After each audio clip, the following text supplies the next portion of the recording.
King kalimang pamikatagon, sinambut siya, ing kapangpangang reporter, iba't king balaning Santa Rita, ay Ian Ocampo Flora, king Brightleaf Agriculture Journalism Awards, Asegawa king Makati City.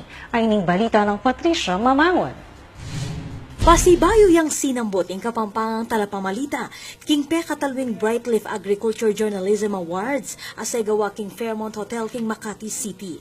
Kinilalay ay Ian Ocampo Flora, king Tobacco Story of the Year, kapamilatan ng kayang sinulat na artikulong mikititulong Is Tobacco the Next Miracle Crop? Di pa siya king artikulo hanggang praktikal at komersyal na gamit, aadiskubri king tabako. Itineng kalimang pamikatago na sumambot siya Flora king Mesabing Journalism Awards at makasadyang tanggapan ng Oriental Leaf Award o yung Hall of Fame Award ng Brightleaf king Tuto king Banwa. Inyamong mila ba sa Oktubre, metong ngay Flora karang sinambot king Bantog, the Science for the People Media Awards, aginawad ng Department of Science and Technology, Science and Information Institute.